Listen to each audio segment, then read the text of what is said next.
Thank you for joining me on the Investing for Freedom podcast. Today, we are going to have an amazing show. I've got a guest on that is very well experienced and versed in many things, but even before the show, he was telling me how to run my show, which was kind of interesting in itself. But no, every time I have a conversation though with Josh McCallen, it's just always inspiring and we just have a great time. I always learn something, and I don't think it's going to be any different today for you guys. So Josh, welcome to the show.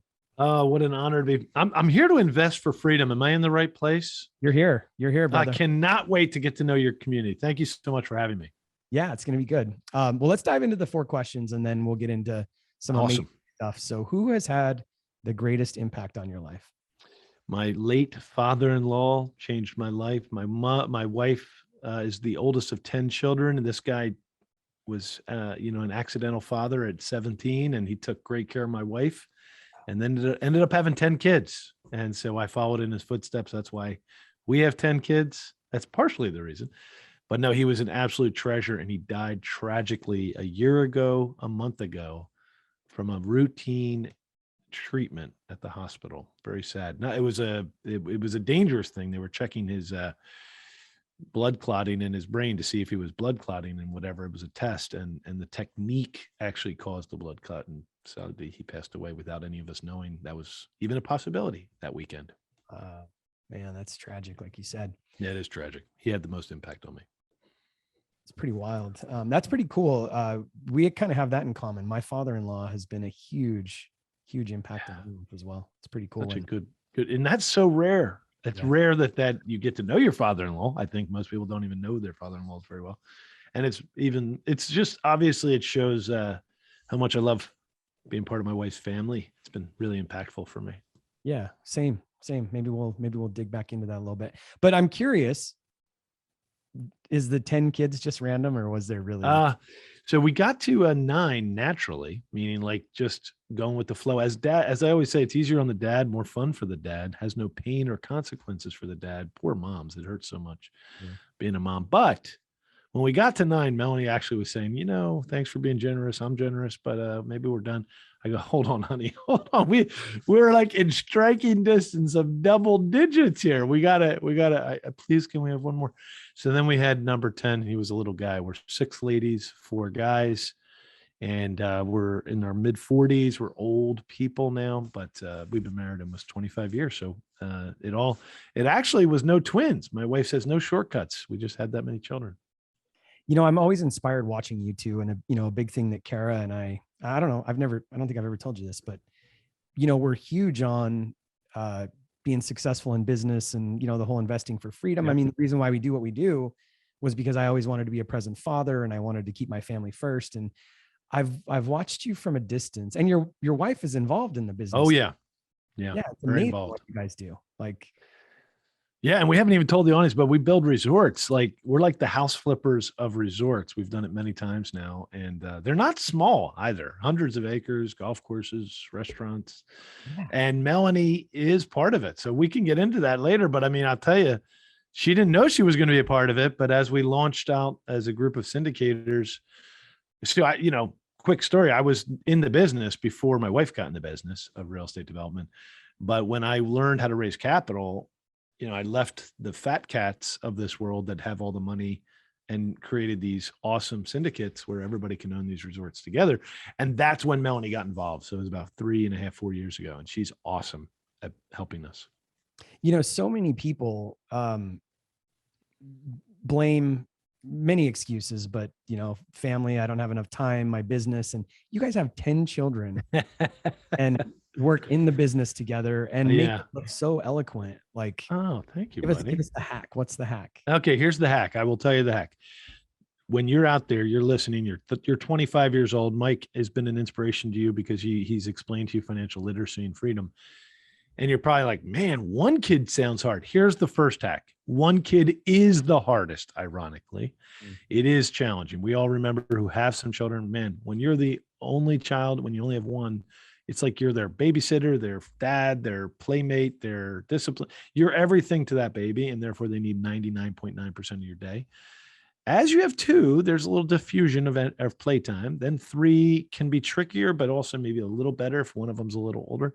Well, fast forward to 10, and we have adults on the team. Okay, Mike, we call them the bigs, the mids, and the littles.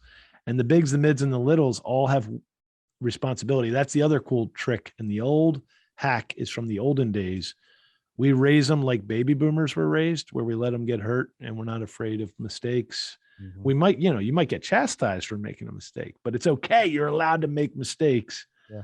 And here's the thing, as long as you, specifically messes, right? If messes get made or accidents happen, just fix it, right? I mean, that's their number one rule. If you don't fix it, then we go crazy on you. But so bigs, the mids, and the littles, everybody's a boss to somebody. Okay. So there is true subsidiarity going on in our house by necessity, right? You could never be a helicopter parent with 10 kids. So de facto, the kids have a pretty good life, right? I mean, they get away with things. Every once in a while, I find a stash of candy upstairs because they brought it upstairs. Like they're just like baby boomers, man. They're living their own little life in this ecosystem of relatives. I think it's pretty good for them. We're very grateful for being able to be part of it. That's the hack. Let the bigs take care of the mids. Let the mids take care of the littles. You know, I've said this to so many business owners when they start talking about real estate and thinking about getting into rentals. And I've told so many business owners this: one to 10 rentals is like 1 to 10 employees. It's like the hardest, right? You're doing everything. You're the manager, you're the sales guy, you're the bookkeeper, you're everything. It's the same with rentals, but I've never heard somebody tell me that when it comes to children. So I love that. It's true though, brother. Think about it. Yeah. You get it, right? I mean, like if it actually helps me in business a little bit, and Melanie too now, I think we realize we cannot avoid every single mistake. So then you end up teaching and training people how to deal with mistakes better and overcome. And I think ultimately it makes our organization a bit stronger. I think it definitely makes our kids a little bit stronger. I love it. I'm going to start encouraging everybody to have more than 10 employees, more than 10 rentals, and more than 10 children. Or at least more than one child. I think it starts to get beneficial at 2, 3, 4, 5. I'll tell you what, man, I'm from a 2-person family. Okay, Mike, as your children are growing up in a 2, I never perceived or conceived of having more. So it's been a journey for me the whole time. Now, my wife she knew how to chart the course. And watching my father-in-law, actually, that's the first thing I learned from my father-in-law when I was dating my girlfriend, Melanie. And I go to her house. She still has little baby brothers and sisters, and they're walking around on tables. And I remember thinking, as a guy who hadn't seen a baby in 10 years at that time, this little 2-year-old's walking on the top of a table. And one of her tricks, her name was Maura, and she's still lovely. She's now an adult. She would put her toes over the edge of the coffee table and like talk to me, like, giggle. And I'm thinking, is he not going to stop her? She's going to fall any second now. And now that I think back to it, the fall was like 20 inches. Yeah. Who cares? Yeah. Who cares? She would have fallen. It's not a big deal. But when you're nervous, then actually creates a super negative energy. Like you're anxious and a stubbed toe is a big deal. No. You better be bleeding pretty bad before you come complain about it to us. We like that. I like it. If you could narrow it down to one thing that has had the greatest impact on your success, what would that be? This one feeling is pretty common to me, but I think is rare to others. And I embrace all of you to practice with me. And that is embrace the worst case scenario. And so you do that pros and cons list of every decision. But when you can embrace the worst case scenario, you're like, wait a second, I'll get through that.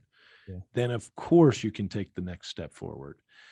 So I just have a strong ability to embrace the worst case scenario. So therefore risk is seen as maybe not as scary to me, because I can see how it's literally not going to set off a nuclear bomb. So let's just keep going forward. So moving forward, and I think the technique I use is I embrace the worst case scenario, then move forward. I like it. It's good stuff. What was your greatest setback and what did you learn from it? Yeah, biggest setback is I lost a company. So the recession, I was working for a rich developer, $100 million plus family office. And we were building the best houses in the world, like $10 million flip houses.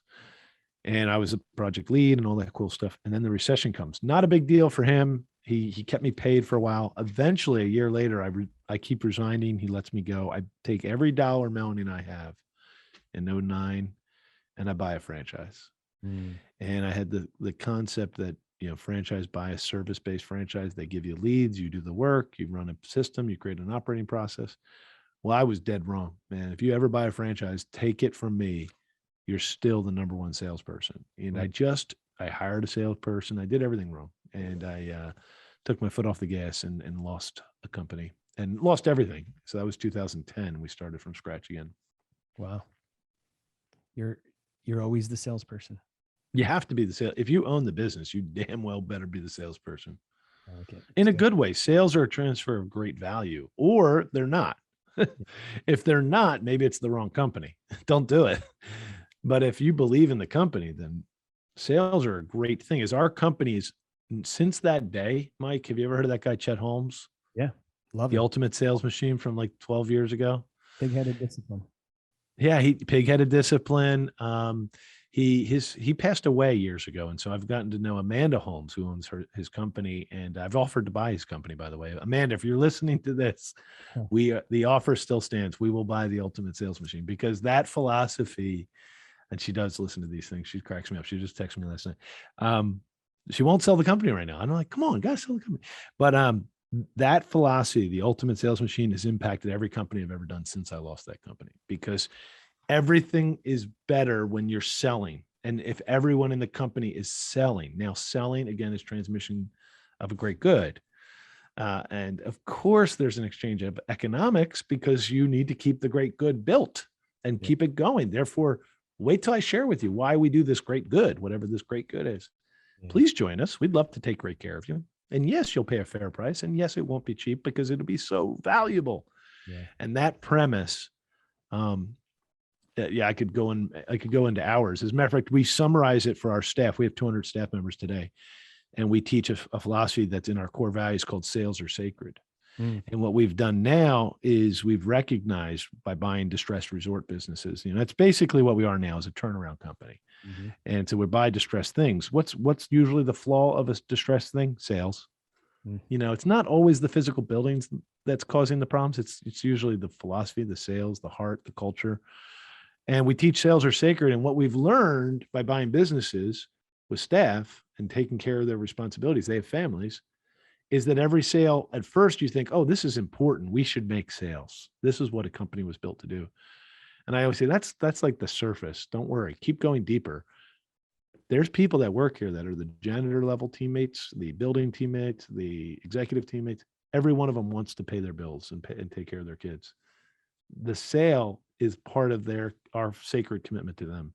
And so the entire philosophy of our company is sales are sacred, because we think of the people we're paying their livelihood for at every moment. Now, of course, we add great value to the guest, but that philosophy saved the day when we started buying these really tired old resorts. It's so good. And I just think I think it was one of the first times I ever met Ken McElroy, and he made the comment, nothing happens in business until someone sells something. And I was just like, when you say sales are sacred, it takes it so much deeper, because like you said, every version of it, I mean, yeah, you have to have sales in business, but sales are sacred. It's such an interesting people.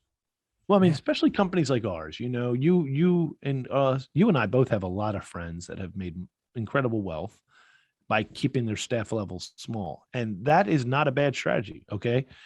There are people out there that know how to run companies without staff or with one staff member, and they still make a lot of money.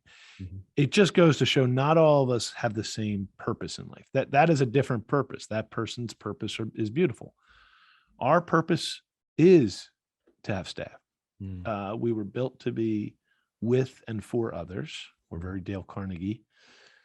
And the businesses we run are built on great people. So then our whole business is really about the great people and taking care of great people. And there is a beauty in the fact that 200 families rely on me and our teammates to sell. Yeah. It's a burden that you can find other ways around it in this world. You can find ways to hire nobody and still make money. And that's wonderful. It's just not my calling. Our calling is to actually be a vibrant place where you want to work and you see your value. Remember, those of us who are investing for freedom are probably high earning executives that are learning about what you teach, financial independence. And maybe all of us want freedom of all kinds, but I don't think it's against your philosophy of investing for freedom to build a company that's good for those people that work there. Because remember, we all feel better when we're working and giving, even if it's for our family, even if we do feel better. Our psyche is built on being good to others and to provide value, I think. And if you take that out of everybody's life, it can leave a void, and you end up filling that void with some sad things sometimes. So we know our purpose. We're super grateful. And in our scenario, people are part of our purpose. You know, I remember one of my first mentors, his name's Barry Liparelli. I actually had him on the show, I don't know, probably a year ago. And it was, the guy's probably like 85. And so it was just a conversation. Wow. But I remember when I started my first business and he really started mentoring me, he was talking about how noble being an entrepreneur is, and how, you know, employing people. And I didn't really fully understand what he was talking about then, because, you know, I was a young guy and I was just like, I literally used to call it stacking bodies, which shows you like how, you know, out of tune and off base I was like growing so fast. I'm like, I just got to stack bodies. Like I was just throw bodies at it. Yeah. That's actually an expression we do say sometimes, but I don't mean it in a negative way. Like there's a big, when we build a new business, we're like, we need bodies. We need bodies right now. Sorry. Yeah. Sorry to interrupt. It's a good, I was just kind of piggybacking on what you said, because that never left me, because he was talking about, and I agree with you. It's not right or wrong. I mean, like you said, there's solopreneurs who, you know, I know a couple guys that have like, it's them and a few contractors and they make $4 or $5 million a year. They make more than me. That's fine. Yeah. Good for them. Like you said, with the purpose though, you know, and I'm curious on this note, because I found myself, so when I sold my first business in 2014, you know, I had grown to over 100 employees and probably hired 1,000 different employees. It was, you know, some of it was seasonal, and I was so burnt out, Josh. I remember telling Kara, I wanted to find a business that had no employees and no customers. I was just so like, I like the no employees part. That I've heard that before. I've never heard the no customers. Well, how do you have a? I think the only like, and by the way, I've totally retracted from that, but you know, I started thinking like, what kind of business is there that is? And I think literally it's only stock trading, which I'm not interested. Oh, good point. Yeah, I guess that could work for somebody. But as I like kind of went through that journey, I mean, so I'm curious, in seasons, have you ever gone through seasons where you lost that? So, you know, thank God. So my original heart was in academia actually at first. I mean, I was always a business guy. I grew up pretty humble and poor. I always hustled stuff at the playground. I sold cotton candy, all that crazy stuff. But then I had this deep religious conversion, and I wanted to just be working ministry of any kind, you know, at first, as an 18-year-old kid. And so I studied theology and history and philosophy, and just really dug into the mind of what makes us whole and happy. Anyway, that was when I was really young. And so I always thank God for that time in my life, even though I've gone on to do business ever since, really, because it does keep me grounded a little bit. Like this last few years, you lose a company, you get disillusioned with a lot of things, right? You lose a partner, a wealthy partner changes their course and decides their kids are more important than the business you built for. Those types of things are disillusioning. Okay. So back to whether or not you want to work with a lot of people, less people, no people. I think I feel good that I've come to some basic ground foundational rocks, some granite. And I think one of the granite things I've found is that we are all flawed and we have the potential to really do sad things. And we can hurt each other's feelings, sometimes intentionally, sometimes accidentally. All that is true. I mean, everything that makes you disillusioned is really happening in this world. Mm-hmm. And then you just have to say, am I going to focus on that? Or am I going to focus on the good things that we can actually possess? And you and I are around some great people, great thinkers, great, you know, people who do a lot of great meditation. You and I don't know if you know Hal Elrod is probably better than I do, but guys like that, look at how much good that dude's done with Miracle Morning, just by being grounded. And, you know, he says you should focus on your purpose every day and try to do something good for others. So, and do a Miracle Morning. So that actually, I'm letting that inspire me rather than the oppressive stuff. So let's fast forward into business. When you own a business, one of the first things that will disillusion you, Billy, Sammy, Jenny, Rod, whoever's listening, is you'll get disillusioned if you're trying hard to give a good work environment. then you might make a shift and downsize, and now you have to let Bill go and Jenny go, and then they sue you. Like, and you're like, but wait, but I actually care about them. Why are they suing us? And there's usually some preposterous reason or something like that. When you have hundreds of employees, this statistically is inevitable. Yep. And that was the last disillusionment I've had, which was, I can't believe it. We're not trying to hurt anybody here. There was this cause and that effect. And, but even that, I say to myself, no wonder people want to have no employees, right? You know, you're sitting, you're killing yourself, not taking a paycheck for years, and you're still having people misinterpret an action or a comment or whatever. And you're like, man, I'm really not trying to hurt anybody here. So why does something bad happen to us? And you just come back to, I had one little thought. If we were to let that overwhelm us, one or two crazy situations out of 200 active employees, but I'm sure we've had 350 since we got here, and most leave because it's seasonal or whatever. I always say, while you're with us, we're going to try to make as great an impact on your life. And we ask that you'll do the same for our guests. And if this is a seasonal thing for you, Mr. Smith, God bless you. That's fine. Please enjoy your time with us. And hopefully you take a piece of the good we've created here. And that, you know, that's just how we've come to grips with this. For all the sadness we can create in each other's lives, there's also equal, if not more, potential to do great good. And let's just focus on those things for now, and not be disillusioned by the fact that sometimes it doesn't go the right way. You know, I think I'm going to name this podcast "More is Better." More kids, more employees. Well, the more kids helps you get rid of any, you know, attachments. I will tell you that much, because, you know, I don't know when we're not helping a kid or something. And I'm fine with that. That's just the way that's our calling, man. We love it. More properties, more investment partners. We need more properties. We went out this year to buy 5 resorts, actually 8 total. We tried to get, we had 3 under agreement. It's been an aggressive year because as you know, everything else is not on sale. Multifamily, self-storage, everything's expensive and overpriced maybe. Resorts and hospitality is actually on sale. So I've been trying to buy. I mean, this is like what they say this is a Warren Buffett moment for us. Buy the damn things when they're on sale. But the bankers have been the challenge, not the investors. Everybody wants to join us. So we're trying to figure out the banking model, because this is just a deep thought, Mike. When the banks will throw money at you, the assets go up in value sometimes more than they should, because there's so many bankers throwing money at you. When bankers won't throw money at you, assets go down in cost, but maybe have a higher intrinsic value. It's that whole anomaly. So we're betting on the long term with our projects. I like it. It's good stuff. You may have already alluded to this or answered it, but what is the single piece of advice you find yourself sharing the most? You know, our capital hacking podcast is all about the principle that kind of changed my life. And that is capital is actually more than cash. So everybody listening here is building their human capital right this minute. And between you and me, I think you know this, you and I would take a great colleague, a great young entrepreneurial staff member, someone we could build another business unit around.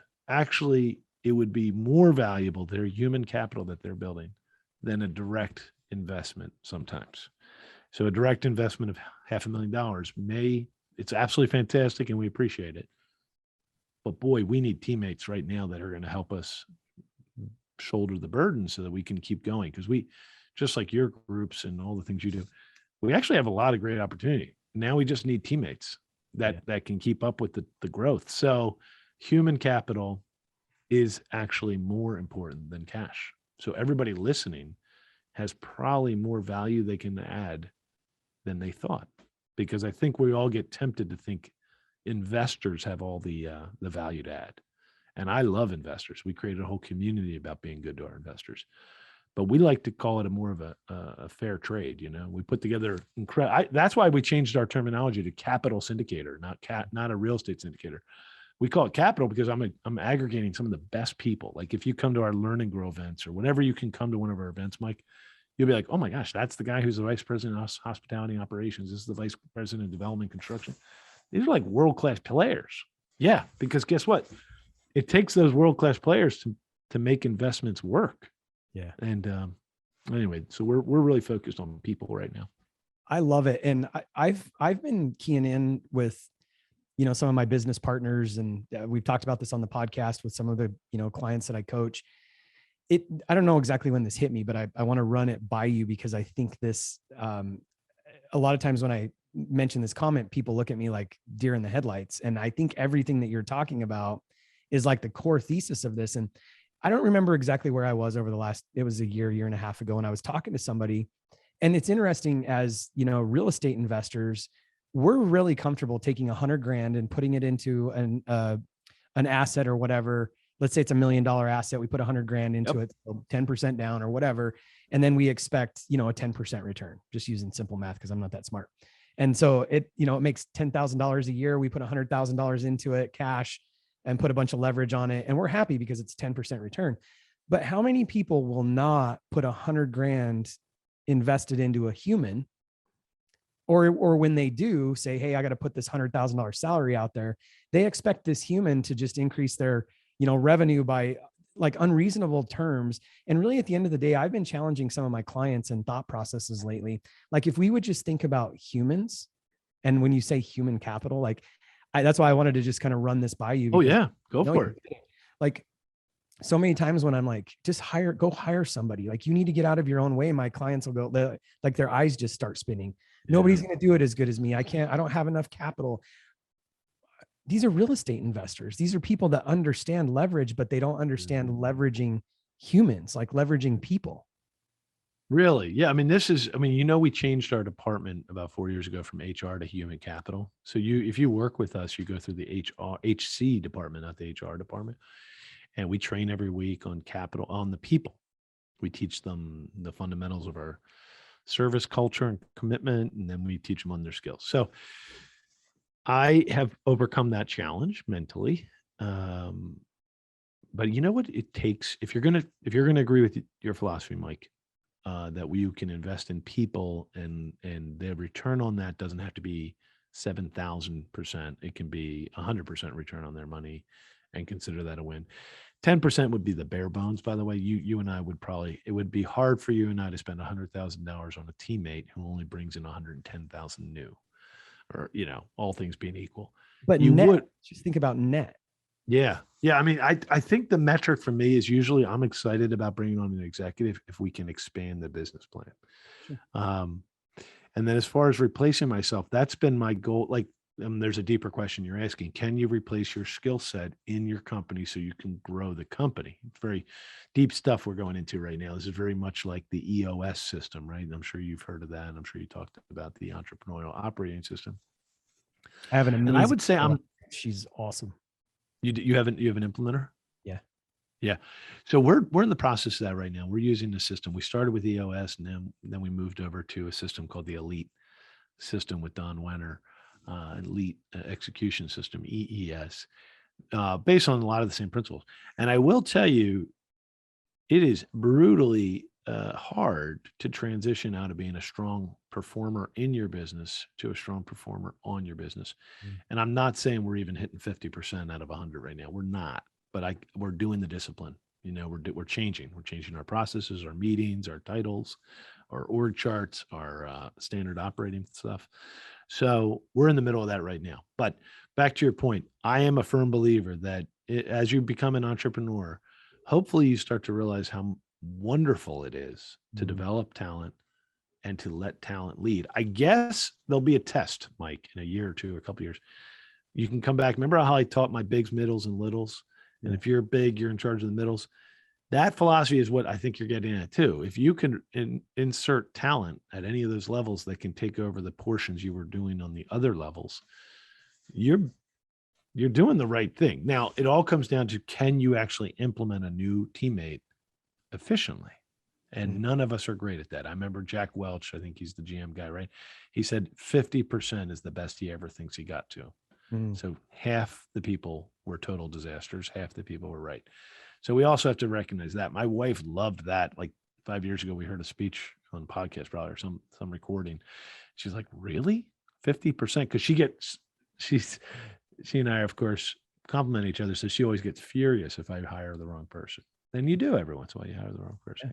And she's like, well, why'd you do that? I'm like, guess what? I'm not perfect. I get it. I made the wrong mistake. So this year we did actually hire a few executives in anticipation of growth. And I was all about it because I was like, I need a key player over here and who can do 30 hotels at a time. I need a key player over here. Now we're probably going to hire into fundraising because we're growing that as well. And I need some more support there.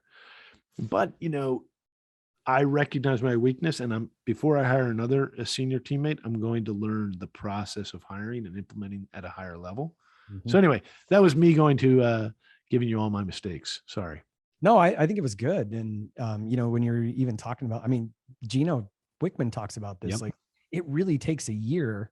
Unless you see it immediately, it takes a year to figure out if somebody's really going to make it or not. And I read a Harvard study that it takes the average person for an average position. We're not necessarily talking, it's an average position.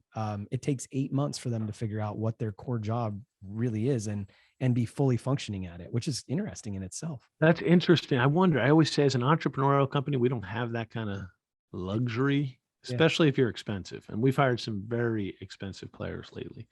And we came down to using the other thing that Gino and those people talk about, which is identify your core values and stick to them, hire and fire for those reasons. We've boiled it down to, because we're a rapid growth company, we really are growing internally each year over year, and then expansion goals. So we have both types of growth. And at this point, I realized, you know what?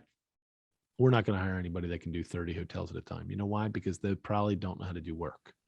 Because when you're doing 30 hotels at a time for Marriott, you have 16 different crews doing each thing and managers doing management of managers. And then you get to take all the credit. I'm like, you know what? That person probably doesn't actually know how to open up a hotel. And so what we've realized this year is the word scrappy. Mm. We love the idea of scalability, but scalability comes after you prove to me you're scrappy. Like we're kind of in that stage, Mike, where we've scaled back. We actually had a big kind of revelation or epiphany as we're going through one of these EOS type systems where I'm like, I made that. That's why that mistake happened, because I was thinking of scalability over scrappy, and we're not big enough to make that kind of mistake yet. We don't want to make any mistakes. Nobody does. But if you're going to make a mistake, aim small, miss small, from the movie Patriot with Mel Gibson. Aim small, miss small. So for right now, you got to be talented enough. But more important than talent is you have to be scrappy. Scrappy to us is you're going to get your hands dirty when you need to get your hands dirty.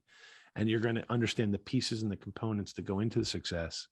And then as we get bigger, you'll move up a scale instead of coming in too high and not knowing how to get back down. It's interesting. Obviously we've had other conversations, but even just sitting here and anchoring in, and you talked about your values. It's one thing to scale an organization and have that organization keep up with systems and processes and, HR. But when you're talking about human capital and that whole philosophy and how important that is to you, that's even harder to scale, right? It can be harder to scale. So I do think, I was at a conference the other day and someone said to this guy, you could do it this way. It's easier. Or you could do it this way. Why are you doing it this way? And he said, because I believe that's a higher calling. And I just feel called to that. So for us, it is about developing the people. And it is harder this way, to be honest with you. But I think it's more enduring. Yeah. So let me give you one stat that has made me feel comfortable that we might be on the right track. We made it through Corona and COVID without having missed a distribution, without any problem, any fundamental problem. Clearly, we got punched in the belly. We're in hospitality. We pivoted because we had the right kind of people to pivot into different experiences that sold weddings and stuff at a higher rate and whatever. We had 16 different things we did during the pivoting. They all seem to have worked out. So we came through it stronger. We now have multiple new revenue streams that work even after Corona, COVID. But the other big thing is we've never had, how like you go to a restaurant and you're in Austin, right? You're in Austin now. And some restaurants still say this section's closed due to no staff, or this counter's closed because of no staff, or our hours got cut by 2 hours because of no staff. We've never had that. We've made it through with staff. Nice. And it's because staff have recruited other staff. Staff have stayed.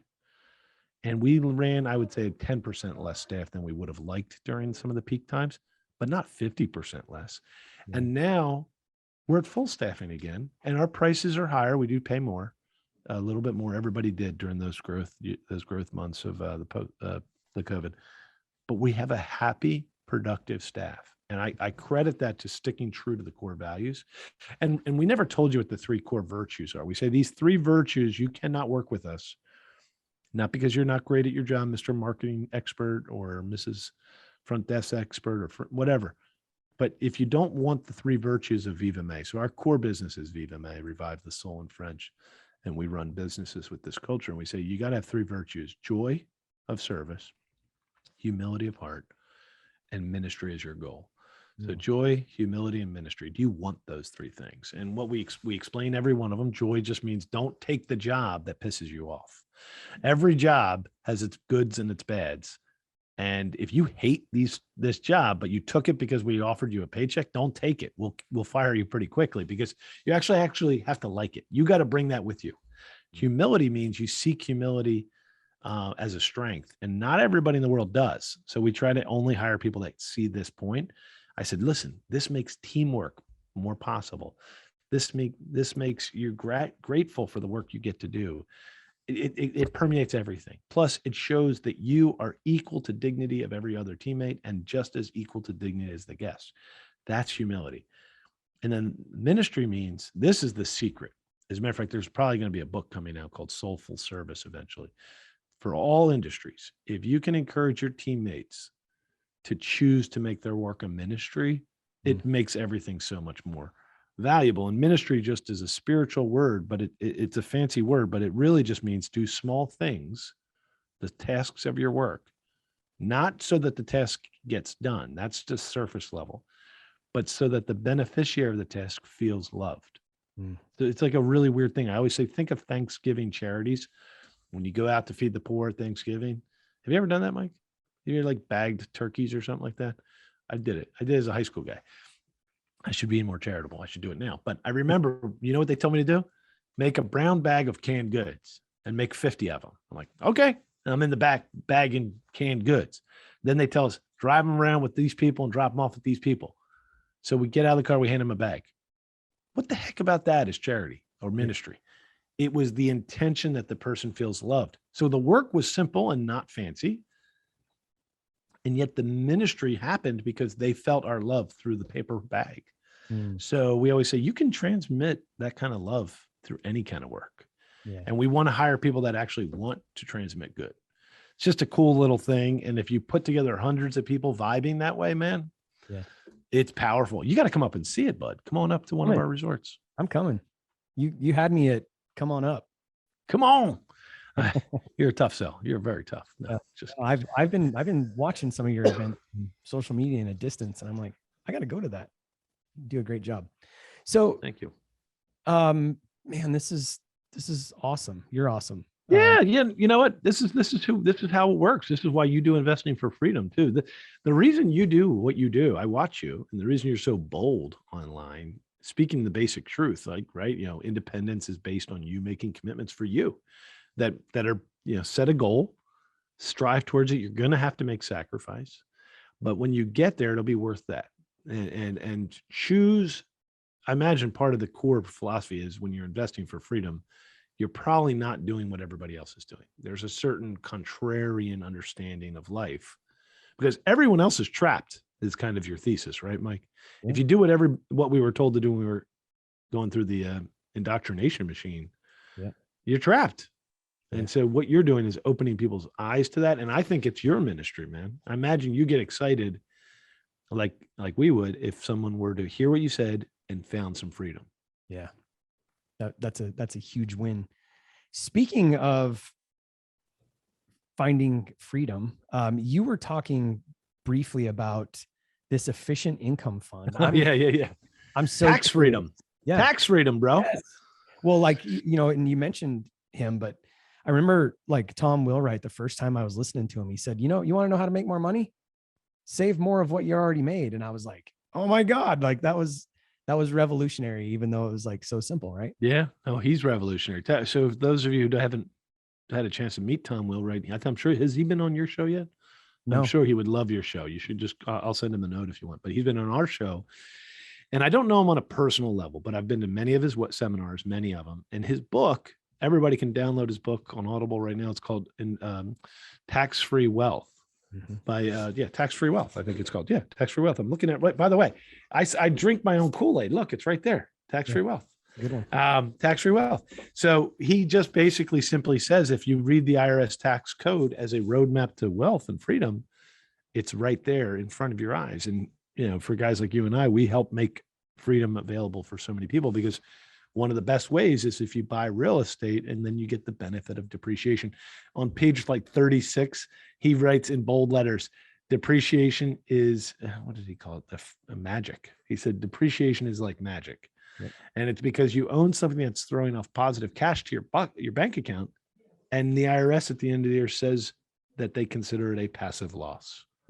And that magic is how the wealthy have always protected their balance sheets from taxes. They buy depreciating things. So lots of fancy things I just said there. If you don't know what I'm talking about, it gives you a chance to read that book or to maybe hear another show that he's done. But in general, he's saying, if you change your facts, that's another famous quote of Tell Me Right. Change your facts, what you own, you will change your tax. Yep. Because I grew up like everybody thinking the taxes were a penalty. If you make more money, you just get more penalty. But his whole point is, why don't you just buy an asset that depreciates, and then you will pay less tax and have a higher balance sheet. Well, anyway, fast forward, real estate is awesome for that. You probably do bonus depreciations on your funds. Yeah. Or cost segregations. Yep. This is where, for those of you listening, this is where you can buy $1 million building, and the equipment and the stuff that's inside, the HVAC and all that, the roof, even things that don't last for very long, they let you write them down through a cost segregation. So you get a pretty big negative K1 document at the end of the first year. We took that strategy, learned from some of the best, and we built small funds like $1 million, $2 million that allow investors to invest 10 grand, 100 grand. And whatever they put in, they get back in a negative K1 that year. So that if you write 10 grand in, our goal is to make sure you have a negative 10,000 K1. Why is that powerful? Because you still own it. Okay. The IRS is letting you say you don't own because of depreciation and got a loss. So you could theoretically write the check for whatever you have in passive income this year that you didn't offset with some other asset, 10 grand, 20 grand, 100 grand, and then save all of the taxation you would have been banged on for that year. So these little efficient income funds, think of them this way. We're doing what Bank of America does. We're doing what the hedge funds like Blackstone and Carlyle Group. We've created a captive leasing fund. And we take this equipment that we would have bought anyway with cash as an operating company, or I would have leased it as an operating company, because resorts have tons of equipment, golf carts, kitchen equipment, rental equipment. We buy all this stuff and we rent it to our guests, right? Yep. Or we use it. We would normally sign a lease with some big anonymous Wall Street banker. They would own our assets. We would lease them. They'd get all the depreciation. We'd pay a fair rate. What we figured out is we could pay our investors that massive return. I mean, massive return. And actually save a couple points. And still it's good for the investors, but it's way better for us than it would have been if we just gave it to Bank of America. So we created these very strategic, efficient income funds. They're efficient for the investor, no taxation. They're efficient for us, lower tax, lower cost, And basically investors get 100% bonus depreciation in checks through ACH just for a few years. You're all paid back. You make your money. You call it a day. Wow. It's very cool. It's big boy stuff, man. It's big boy stuff, but we made it achievable for every accredited investor, just like what you and I have been doing for years. How cool is it when you take the strategies that only the banks used to be able to do and just give these strategies to regular hardworking business owners, investors, people like that?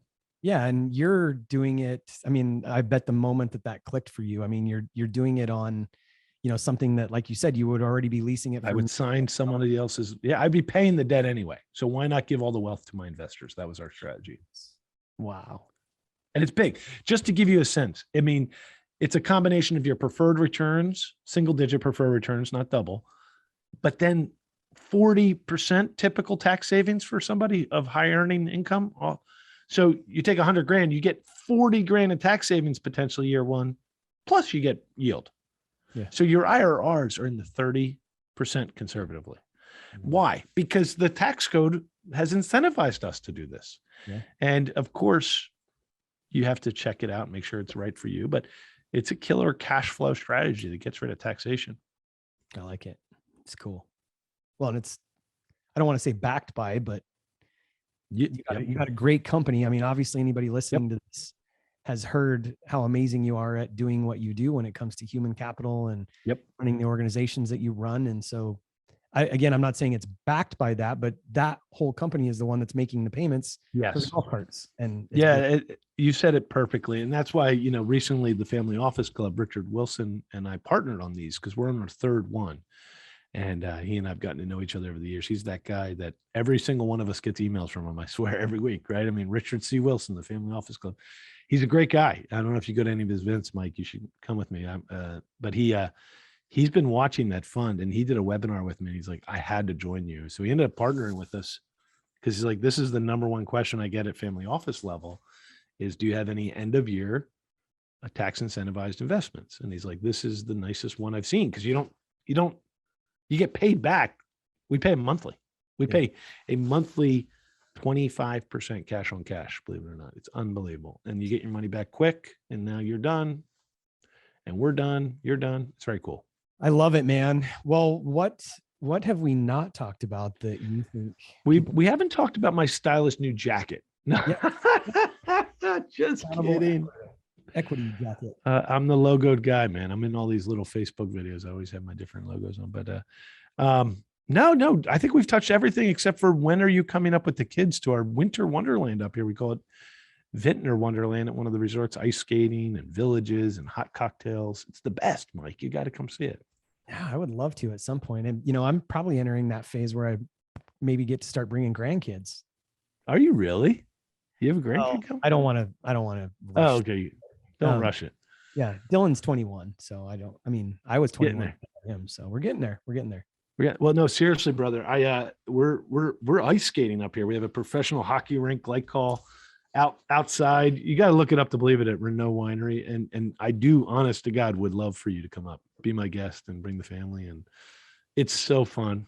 And we have bands, you'd love it. We just got back from Thanksgiving in Wyoming and my wife made a comment because there was this ice skating rink in Rapid City. She made this comment. She said, I've never been ice skating. Ice skating's harder than it looks, and it probably looks pretty hard. So I'm always amazed that it's full. You build an ice rink and we have like 500,000 people a day go on that ice rink. And then of course they come off the ice rink and buy delicious cocktails. And fire pits and sit in front of the music. So Mike, I'm telling you, this is as easy as it gets. You get to stay at the warm hotel. You got to come. I'm not going to leave. It's open after the holidays. You got to come after the holiday. I'm coming. I'm going to come see you. Well, good stuff, man. Appreciate it. Where can people go find you if they want to know more about the Efficient Income Fund or Accountable Equity? Or Josh. Well, like you, I'd love for anybody who would enjoy listening to some shows. We have the Capital Hacking podcast. It's just Capital Hacking. Mike's on it. Episode 112. He was on the 112th episode, Mike Ayala, and it was awesome. You'll hear things you've never heard before. Check out at least that episode. And then accountableequity.com, spelled out 2 full words. That's our community of investors all over the world. Nice, man. Well, I'm inspired, I'm expanded, and I appreciate your time. I know my audience is going to love it. And I'm still debating, is it going to be bigs, middles, and littles, or is it going to be more is better? I'm not sure which. More is better. Yeah, you know what? Yeah, I love either one, man. The bigs, the mids, and the littles. You gotta see them too, man. They're on some of my YouTube, my videos. They crack me up. This weekend we did a video, and they were following me around, and I was pretending I didn't know who they were. So I have sometimes my jokes don't land, Mike, and I have a feeling there's people that are probably watching that going, who are those kids? Yeah. They're following him around every video. They're in his, because I kept saying, who are these kids? Get them away from. Anyway, I find it funny. But last joke, okay, because this actually happened a week ago. I get to do a guest speaking at our own training, and I make a joke because I'm cutting weight, Mike. You'd be very proud of me. I'm down a bunch of weight. And I'm in front of the audience, and there's a picture of me from 20 years ago, and I'm like 180 pounds now. I'm like 220. And I look so much thinner. And I point to one of our teammates. I said, Brianna, yes, I promise I will cut the weight. I know you're always asking me, when am I going to cut the weight? So I'm joking that Brianna is telling me I'm fat, right? And I was just so deadpan joking it. Afterwards, she got harassed by a bunch of other teammates. They're like, how could you talk to Josh like that, man? That's not nice. She's like, I didn't say it. He said it. Yeah. So anyway, my jokes sometimes do not land and people get mad at teammates for calling me fat, but she never did actually. And she's right. I need to cut the weight. See, right there. See, that's confusing. Did Brianna actually say I need to cut the weight? I don't know. I think we should give the audience Brianna's email so that they can. She's so find out. mean to me. Brianna is so mean to me. She's out there serving cocktails and yelling at me about my weight. It's the best. I love it. Well, again, brother, I appreciate you and look forward to coming and visiting. Thanks, buddy. Thanks for everything. Cheers.